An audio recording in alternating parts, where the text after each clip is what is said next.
Hello बच्चों, आज मैं क्वेश्चन लेकर के आया हूँ एप्लीकेशन ऑफ डेरिवेटिव, या कह लीजिए उसके अंदर मोनोटोनिसिटी का यूज़ है, इंक्रीजिंग डिक्रीजिंग का यूज़ है और मैक्सिमम मिनिमा का यूज़ है। कुछ कंडीशन ऐसी है, two alpha alpha be the largest interval. इतना अच्छा क्वेश्चन है, देख लीजिए जरा। F T mod T plus one upon T square T less than zero is strictly decreasing then the local maximum value of the function G X. ये दे रखा है जी हमें। पहली बात तो ये क्वेश्चन, इतना अच्छा क्वेश्चन कब आया? ये क्वेश्चन आया 24 जनवरी की मॉर्निंग शिफ्ट में 2026 में। जरा बता दें, 22 तारीख की इवनिंग शिफ्ट सबसे टफ मानी गई थी इस वर्ष, मतलब इस सेशन के अंदर, इस सेशन या जनवरी सेशन के अंदर। और सेकंड पर मानी गई 24 की मॉर्निंग शिफ्ट और थर्ड पर मानी 23 की इवनिंग शिफ्ट। तो बात ये मॉर्निंग शिफ्ट का ही क्वेश्चन, जब इतना अच्छा क्वेश्चन देख तुम्हारे सामने है, तो पहले से हम क्या करेंगे। ये कहता है ये डिक्रीजिंग फंक्शन है इस इंटरवल में, ये लार्जेस्ट इंटरवल है, तो पहले मुझे इसका ग्राफ बनाना चाहिए। ये बात तो फिक्स है जी, एफ टी ऑलवेज जीरो से ज़्यादा है, तो इसका मतलब ग्राफ केवल ऊपर ही ऊपर होगा, नीचे तो ग्राफ होगा नहीं।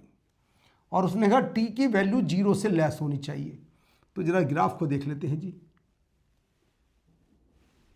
जीरो से लेस लीजिए जी, टी अगर टी है तो ये जीरो से कम इधर होनी चाहिए। टी इज इक्वल टू -1 पर इसकी वैल्यू जीरो है,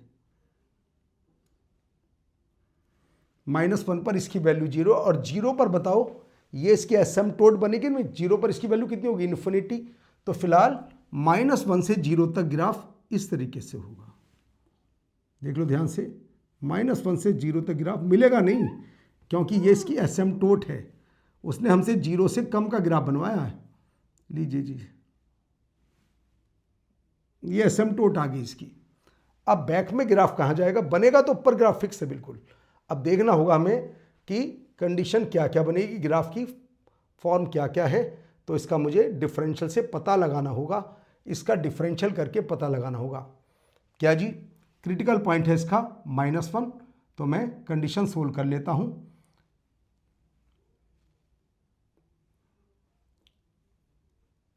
टी लेस देन जीरो या T less than -1 greater than बस -1 की बात करूंगा, और टी ग्रेटर देन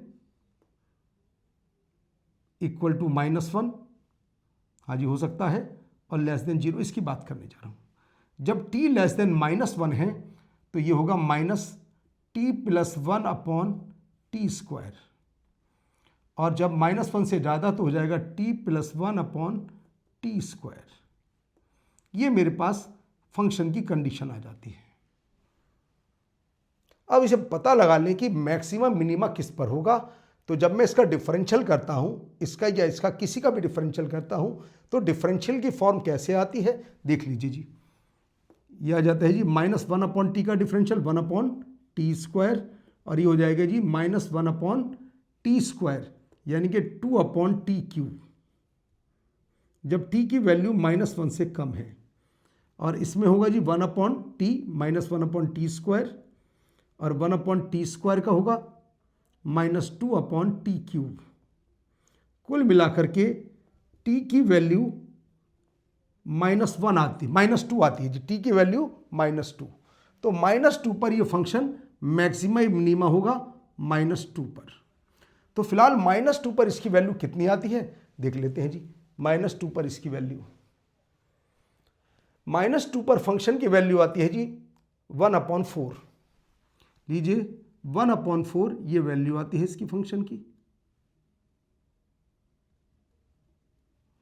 1/4 वैल्यू आती है। कोई वैल्यू और चेक कर सकते हैं, इस पर तो आगे 1/4, और किसी वैल्यू पर और देख लेते हैं। लीजिए जी, ऐसे वैल्यू आ जाती है इसकी, धीरे धीरे धीरे कम होती जा रही वैल्यू, देख लो ध्यान से। अब आगे क्या होता है जी, ये तो इसकी मैक्सिमम वैल्यू आ गई, देख लो ध्यान से, ये आगे इसकी मैक्सिमम वैल्यू, वेव बना करके आइडिया लगा लीजिए, आगे इसकी मैक्सिमम वैल्यू। इसके बाद ये वैल्यू धीरे धीरे धीरे कम होती जाएगी, और कहाँ मिलेगी जाकर के? इस तरीके से वैल्यू धीरे धीरे कम होती जाएगी वैल्यू, ये आएगी जी। तो बात आती है, ये कहता है लार्जेस्ट इंटरवल, ये फंक्शन यहाँ से यहाँ तक डिक्रीज कर रहा है, फंक्शन डिक्रीजिंग फंक्शन है ये। तो ये आ गया -2 से -1 तक डिक्रीज कर रहा है फंक्शन, तो अल्फा की वैल्यू आ गई -1, क्योंकि यहाँ पर इंटरवल 2 अल्फा से alpha B the largest interval. ये लार्जेस्ट इंटरवल है कि जहाँ पर फंक्शन डिक्रीज, देखो इस बीच में इंक्रीज कर रहा है, ये खुद पीछे से आकर इंक्रीज होता जा रहा है, केवल यहाँ पर डिक्रीज हो रहा है क्योंकि इसकी मैक्सिमम वैल्यू -2 पर आ रही है। डिक्रीज -2 से -1, तो अल्फा की वैल्यू -1। ग्राफ बनाते हैं और मैक्सिमम मिनिमा का सहारा लेते हैं तो कंडीशन फटाफट सोल्व हो जाती है। अल्फा आता है -1। अब ये मेरी बात यहाँ से ख़त्म हो जाती है। अब मेरा g(x) फंक्शन शुरू होता है। ध्यान से समझ लीजिए, देख लीजिए, फंक्शन ft ऑलवेज पॉजिटिव है तो ग्राफ केवल ऊपर ही ऊपर होगा। अब मैं पॉइंट को थोड़ा सा आगे बढ़ाता हूँ। अल्फा आ जाता है मेरे पास -1। जब अल्फा -1 तब g(x) क्या होगा?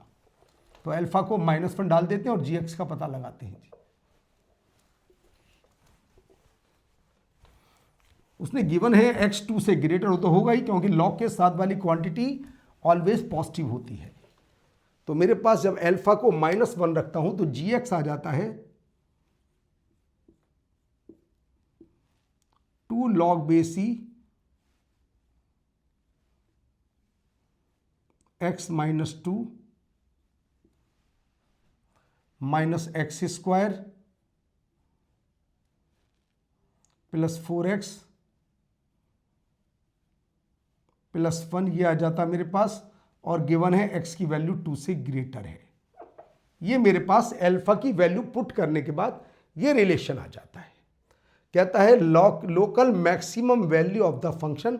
इसकी लोकल मैक्सिमम वैल्यू, लोकल मतलब ज़्यादा भी हो सकती है, मगर उसकी जहाँ 2 से ज़्यादा उसकी लोकल मैक्सिमम वैल्यू चाहिए। तो ज़रा डिफरेंशियल करना होगा पहले मुझे। g(x) 2/x -2 -2x plus 4, simplify करें थोड़ा सा, x -2 एलसीएम आ जाता है, 2 -2 x -2 का होल स्क्वायर,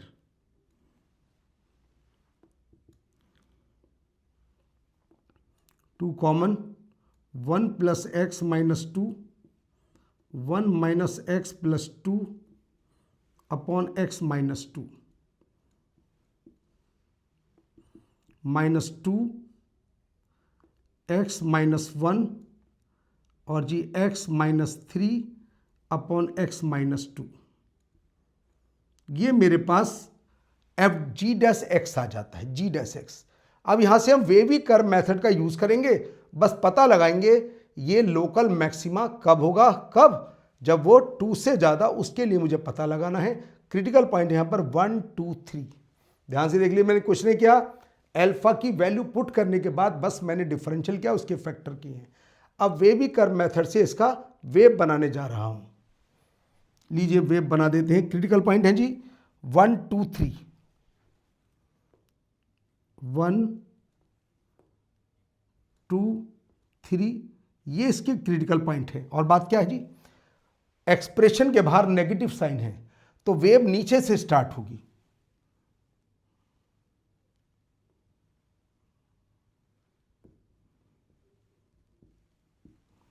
उसने कहा x 2 से ज़्यादा चाहिए, पीछे क्या हुआ मेरा कोई मतलब नहीं, x 2 से ज़्यादा, आगे की बात कर रहा है, पीछे से मेरा कोई लेना देना नहीं है। तो बताओ, जब आगे की बात कर रहा है 3 पर आ जाता है ये लोकल मैक्सिमा, क्योंकि साइन 3 से थोड़े से कम पर पॉजिटिव साइन, थोड़े से ज़्यादा पर नेगेटिव साइन, तो ये हो गया लोकल मैक्सिमा। किस पर? 3 पर। लिख देता हूं यहां पर क्लियर। जब साइन पॉजिटिव से नेगेटिव में कन्वर्ट, जब तो लोकल मैक्सिमा, और जब नेगेटिव से पॉजिटिव में तब लोकल मिनिमा, तो ये बन जाता है लोकल मैक्सिमा।